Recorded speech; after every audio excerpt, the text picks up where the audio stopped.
No tengas miedo de tener tu mente abierta. Fíjense bien, ¿eh? No tengas miedo de tener tu mente abierta. Bueno, antes de terminarlo, déjenles presento a mi invitado, mi buen amigo, el doctor Dagoberto García. Ya muchos años de amistad, en donde, pues ahora sí que la verdad, de enseñanzas y aprendizajes con los amigos es cuando fortaleces verdaderamente esa amistad. Gracias por ser mi amigo. No, muchas gracias, doctor, y gracias por su invitación. Hoy hablando de temas de ginecología. Así es, hablando de un tema muy interesante de vanguardia, de innovación, lo que es la laparoscopía en la histerectomía. O sea, quitar la matriz. Quitar la matriz con técnica de láser, así dicen las personas. Por agujeritos. Por agujeritos, bujeritos. A ver, ¿qué piensa usted también de este pensamiento, doctor Dagoberto? Usted que está en la filosofía de la vida completa también. Ok, ahí les va. No tengas miedo de tener mente abierta. Tu cerebro no va a salir volando. Muy interesante. Muy interesante, o sea, a ver, vamos a ver la profundidad del pensamiento, o sea, el cerebro... que ya terminó, doctor. Falta la conclusión. ¡Qué patada me dio, qué bárbaro! Pues así llegó el pensamiento, pues, ¿qué quieres que haga? Bueno, es que hay un pensamiento más estructurado. Dice el comentario que cuando la mente no se abre, o sea, hablando pues como un paracaídas, así es lo mismo. Si un paracaídas no se abre, no sirve. La mente es igual. La mente la tienes que abrir para que sirva, ¿no? Claro, y que no tengas miedo, que porque abres tu mente se te van a ir las ideas, ¿no? No, vengan. Al revés, que vengan. Y bueno, pues hoy con este tema tan interesante, con un gran compañero, recuerden que él es ginecobstetra, él es director del Hospital Lomas Providencia, y bueno, pues hablando del Hospital Lomas Providencia... Que ya llegó su paciente, doctor. Sí, ahorita vamos a ir a operar ahí al Hospital Lomas Providencia. Entonces nos están avisando de que ya llegó el paciente. Así somos de atentos. Claro, no, debe de ser, porque a veces ni siquiera, o ciertos hospitales ni siquiera tienen el detalle nada más de avisarle al médico que ahora sí ya llegó su paciente, prepare el bisturí para que lo pueda operar.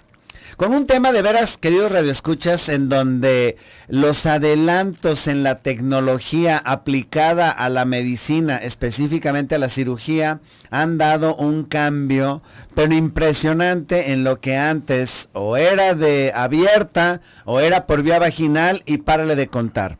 Que el doctor Dagoberto es habilísimo, así habilísimo para hacer histerectomías, lo que es quitar la matriz por vía vaginal y que bueno, daña muy poco a las pacientes y tienen una recuperación muchísimo más rápida, bueno, aun cuando sigue siendo el mismo efecto, que es quitar la matriz que cuando es por forma abierta. Pero déjenme les aclaro que el doctor Dagoberto también hace una técnica de mínima invasión para poder retirar la matriz con una cortada de unos 3-4 centímetros. ¿Cómo le hace? La verdad no lo sé, pero de que la saca, la saca. Y por otro lado, bueno, pues hoy hablando de esta opción en donde es una cirugía, ahora sí, mecánica con ingeniería de vanguardia, en donde a través de pequeños orificios metemos una cámara, metemos luz, metemos aire y con instrumental muy fino se quita la matriz.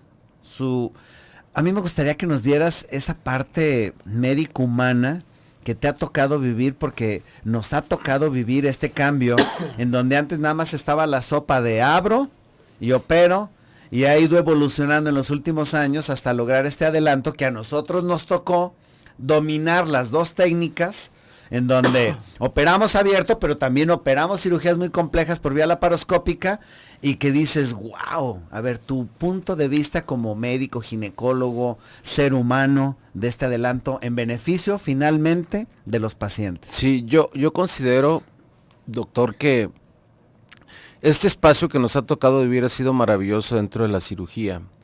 Hemos podido acompañar a nuestros grandes maestros, y voy a hablar un poquito de historia, de Kurt Senn, por ejemplo, es un médico alemán, un gran innovador en la técnica endoscópica, quien proporcionó nuevas tecnologías para el desarrollo de estas cirugías, es decir, a través de mejores pinzas, a través de establecer corrientes de energía, a través de establecer bombas de infusión para dióxido de carbono, en fin, todo lo que hay alrededor de este tema de la cirugía laparoscópica.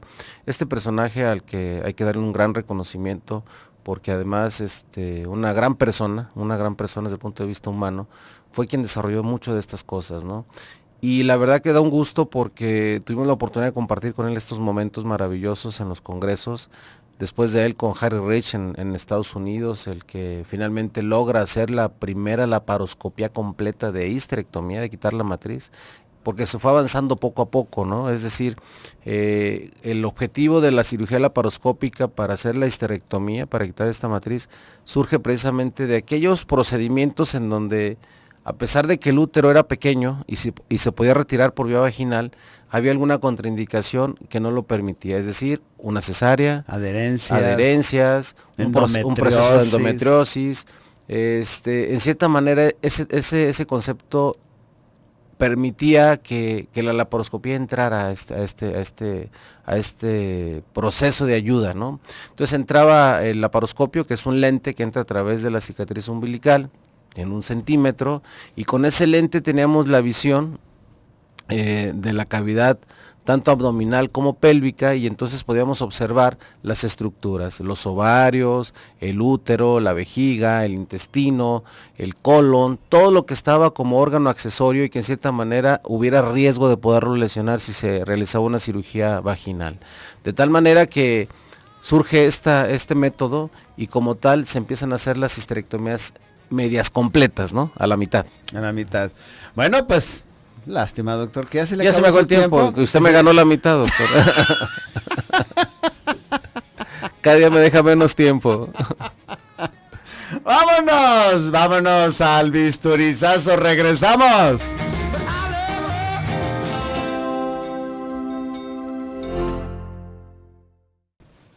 Bueno, nos quedamos en que la cirugía de histerectomía, el retirar la matriz, tiene diferentes áreas de oportunidad para hacer la cirugía.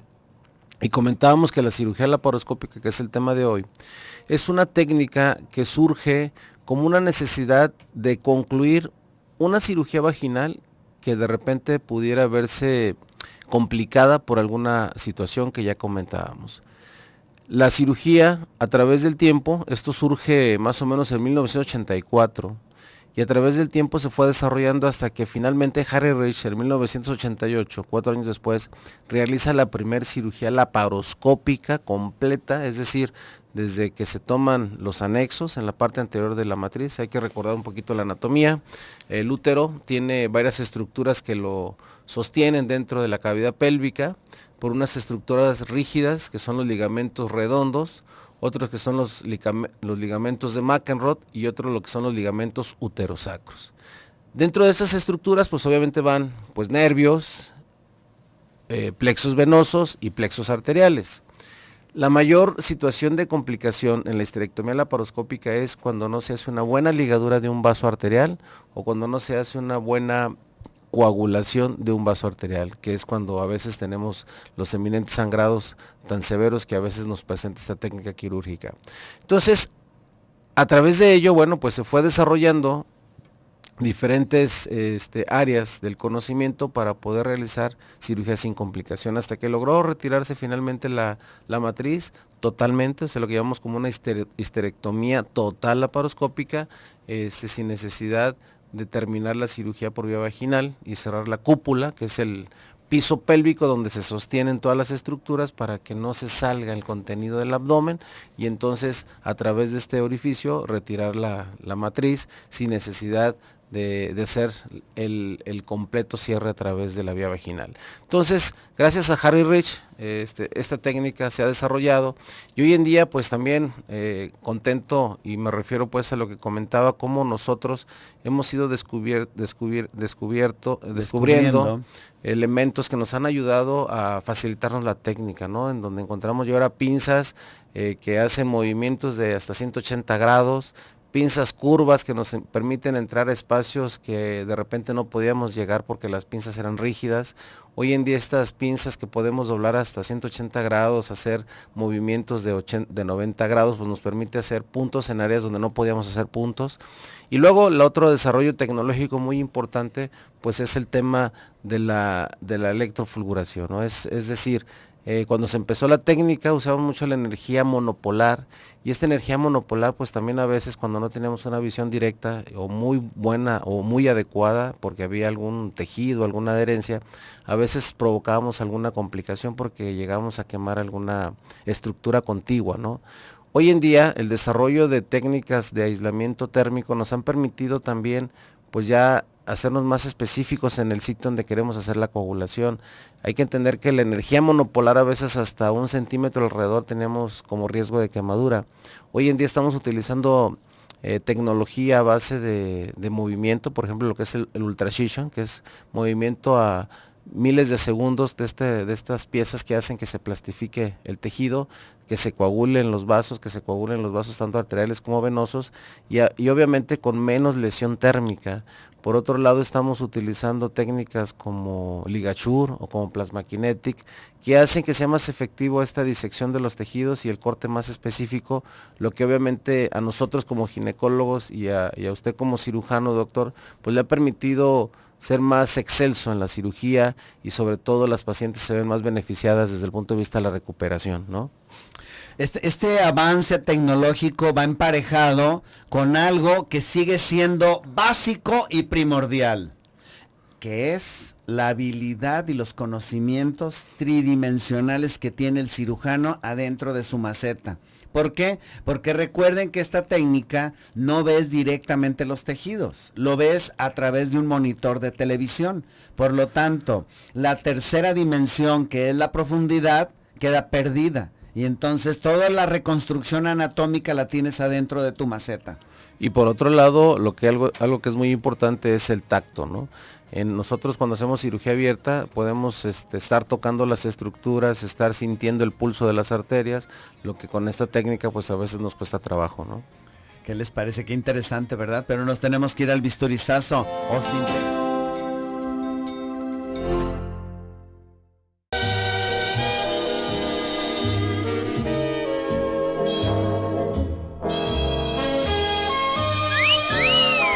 Mamacita, a ver, ¿dónde está ese Toño? Mamacita. Ya estamos aquí de regreso en su programa Quiero Vivir. Bueno, como decía aquella señora que lleva a su hija al ginecobstetra y le hacen los exámenes pertinentes, y cuando ya están los resultados, le dice el ginecobstetra a la señora y a la jovencita, le dice, bueno, pues ya después de haber hecho todos los exámenes, no nos queda la menor duda, su hija está embarazada. Entonces la niña voltea y le dice, no, mami, no, es imposible, mamá. Es que yo creo que a lo mejor eso fue en la alberca, mamá. Y voltea a la mamá con el ginecólogo y le dice, ¿esto es posible? Sí, nada más es muy incómodo, señora. ¿O no? Sí, claro. Claro, incómodo, claro, en la alberca pues es un poco incómodo hacerlo, ¿no? Pero sí es posible, claro. Qué chiste tan malo. Como que hoy no es su día, doctor. Hoy no es mi día. Será por las elecciones. Yo creo que todavía andas así como omnibulado con esa. Bueno, ya se veía venir los resultados. Eso ya nada más aquí no podíamos decir nada, pero los resultados pues ya se dejaban venir, ¿no? O sea, sí, sobre todo ahorita que los veías en las redes, ¿no? Ya todas las redes estaban vaticinando esta derrota, ¿no? Claro, pues, entonces, pues eso ya se veía venir. Pero nuestro programa es de medicina. Bueno, pues vamos a continuar con este tema tan interesante, en donde la habilidad quirúrgica, la persona que hace el procedimiento, esto es bien importante, porque toda la biotecnología que se ha creado en una mano inexperta puede provocar un daño atroz en una paciente. Por eso les digo que la persona que lo está haciendo tiene que estar, pero súper recontra entrenado para poder hacer este tipo de procedimientos. Sí, esa es una realidad. A través del tiempo, la única manera de adquirir la competencia es haciéndolo todos los días. Y bueno, es importante que también el médico que se mete a estos andares, pues también tiene que tener un conocimiento muy importante de la anatomía y desarrollar otras técnicas quirúrgicas para la histerectomía, es decir, debe ser un experto en histerectomía abdominal y debe ser un experto en histerectomía vaginal, porque en ese sentido también debe uno entender que a veces cuando entra uno a hacer ese tipo de cirugías, pudiera haber alguna situación que obligue a terminar la cirugía por vía abdominal, es decir, a veces es tan severo el daño por algún cuadro de adherencias o es tan grande el útero en una lesión por una miomatosis que comprime algunas otras estructuras dentro del organismo y por lo tanto a veces se ve uno la necesidad de suspender la laparoscopía y terminar por la vía habitual abdominal esta histerectomía. Entonces es muy importante que el médico tenga pues precisamente esta habilidad.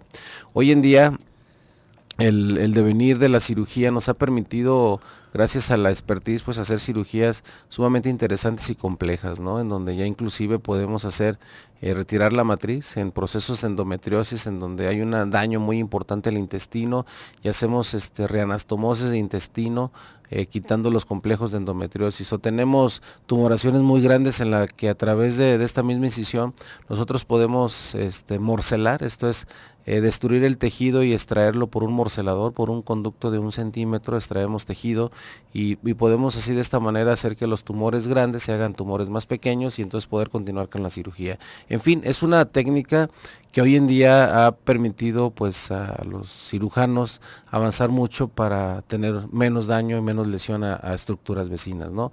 Es un hecho que el hospital en cierta manera ha tenido ese compromiso de hacer este tipo de procedimientos nuevos, innovadores, con el tema de ser de los hospitales y del grupo de médicos que fundamos en Jalisco la Asociación de Ginecología Obstetricia en el área de la endoscopía. Somos la Asociación Jalisciense de Endoscopía que hemos trascendido a través de esta técnica, inclusive a nivel nacional y a nivel internacional, pues Guadalajara tiene médicos muy reconocidos en este tema y en cierta manera pues hemos trascendido a través de esta técnica y por eso es que hoy Guadalajara debemos de presumir los médicos que la hacemos con mucha confianza, con mucha seguridad y sobre todo con muy buenos resultados para el paciente y que además dentro de todo pues con costos muy atractivos, ¿no? Es decir, esta cirugía en Estados Unidos, de acuerdo a la técnica, pues prácticamente cuesta alrededor de $45,000, ¿no?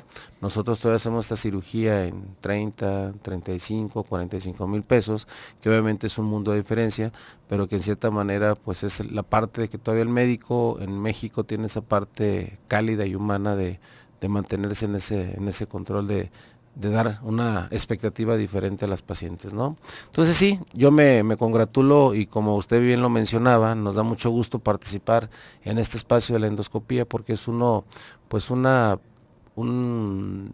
reflejo de que las cosas se pueden hacer muy bien. Y hoy estamos avanzando mucho, es decir, esta técnica hoy en día ya la estamos haciendo inclusive a través de un solo puerto, ¿no? Lo que llamamos laparoscopía de un solo puerto. ¿Qué quiere decir esto?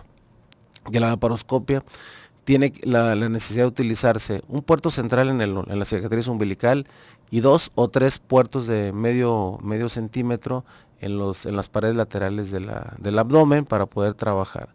Hoy en día se está desarrollando técnicas en donde entramos solamente por la cicatriz umbilical y a través de esa cicatriz umbilical podemos hacer todas las maniobras, todas las peripecias para poder extraer este mismo útero que antes se parecía increíble, ¿no?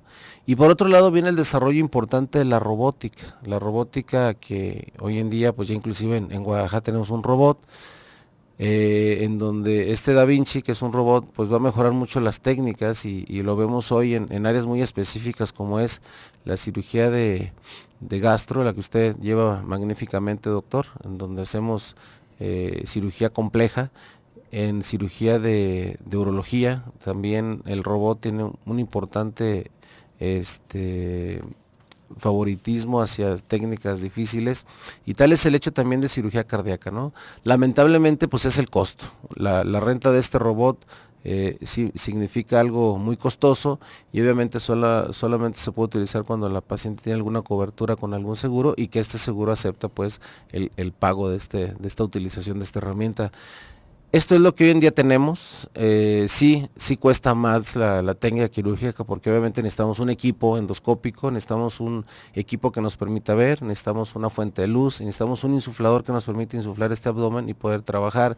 Y obviamente muchas de las pinzas que utilizamos son desechables, cada pinza cuesta alrededor de 12,000 pesos y obviamente a veces resulta ciertamente costoso hacer esta técnica, pero con excelentes resultados, ¿no?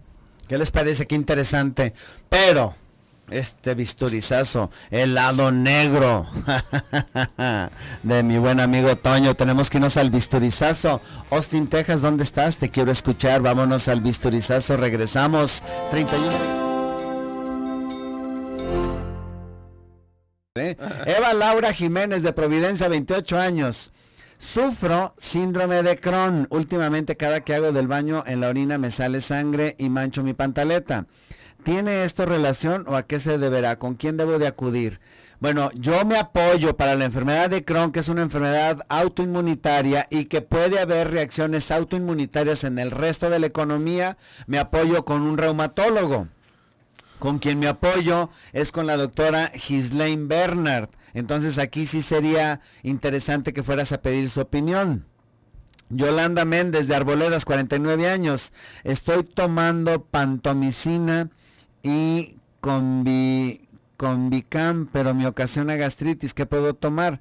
Bueno, yo lo que te aconsejo es algún protector sencillo, no vayas a involucrar mucho. Hay un producto que se llama Hex, G de gato, EX, tómate uno en la mañana y uno en la noche, a ver si con esto tienes. La señora Ruiz de 56 años, un mioma de 6 centímetros que en un tiempo me dio sangrado, ¿puede ser maligno y es necesario operarlo?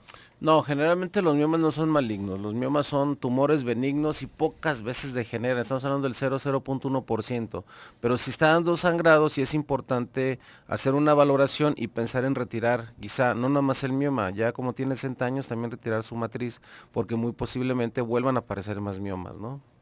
Esther Navarro, Jardines de la Paz, 74 años. Tengo dolor de ciática. ¿Qué me puedo poner para que pueda acudir a una consulta con usted? Porque a veces no me puedo mover. Bueno, yo, el dolor de ciática muchas veces viene de una hernia de disco. Yo soy experto en hernias, pero de otra índole. Hernias inguinales, umbilicales y demás. Yo creo que quien te debe de ver si lo que tienes es tu dolor de ciática sería un traumatólogo o un neurocirujano. Pero claro, tienes que tener ya una resonancia o al menos una tomografía para que te puedan ayudar para poderlo. Ahora, como analgésico, pues hay muchos analgésicos, pero ese como tentempié de dolor para que puedas ir a que te vean. Carmen López del Fortín, 49 años. Mi nieta tiene 4 años, tiene lombrices, ya le dimos desparasitantes, pero no se le quita. ¿Qué le podemos dar? ¿Segura que tiene lombrices, Carmen? Yo creo que sí vale la pena que vayas con el pediatra, la lleves para que te diga si efectivamente son lombrices, porque si le das desparasitantes y no se le quita, capaz de que se trata de otra cosa. Regresamos con el tema de lo que es quitar la matriz. A mí me gustaría que nos dieras una orientación, doctor Dagoberto, en donde es una cirugía de hospital, amerita incapacidad, es con anestesia general, bloqueo, con local.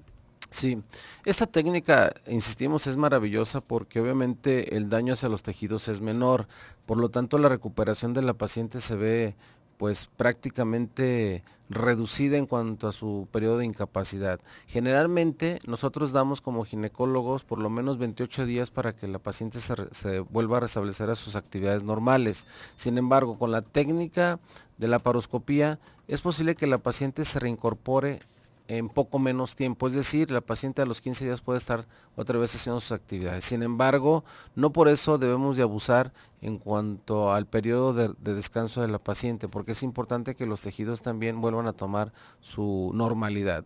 Por eso sí, nos queda claro que este tipo de procedimientos igual, a pesar de que son de mínima invasión, tienen que hacerse en un hospital que cuente con los recursos, que cuente con una sala quirúrgica adecuada, que cuente con equipo de detección de presiones, de dióxido de carbono, para saber en qué momento debemos suspender alguna intervención cuando tenemos alguna complicación.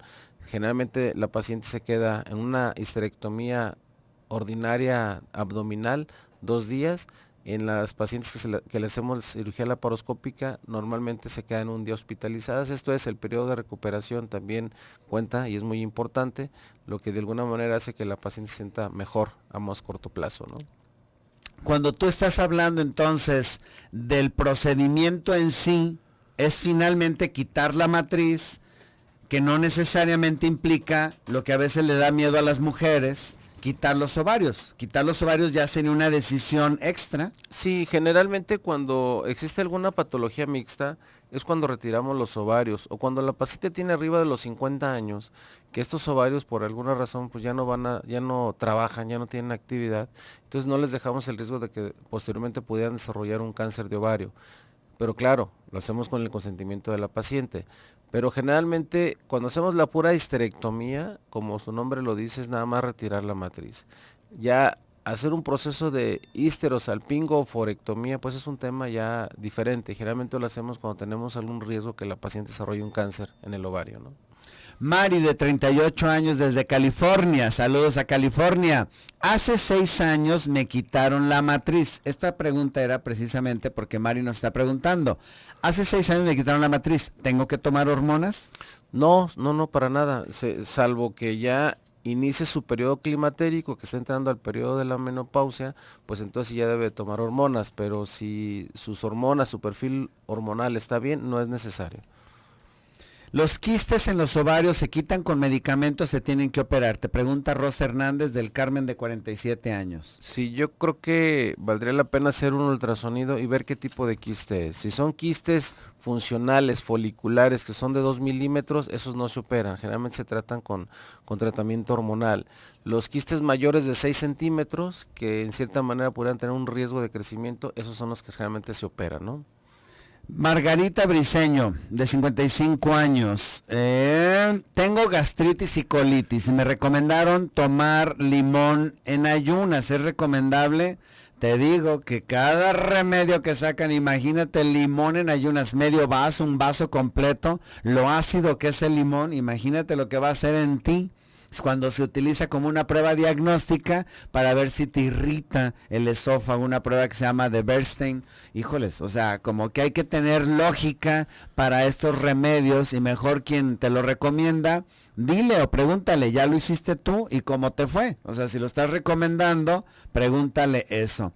Y cuando salen luego los que ya se saben de todo y te dicen, no, comadre, esto y todo lo demás, mínimo para opinar sobre un tema médico, pues hay que exigir la licenciatura de medicina, ya olvidémonos de la especialidad. Cristina Aguilar, ¿está bien tomar diario una copa de vino tinto o una cerveza? A ver, doctor, ¿usted qué opina?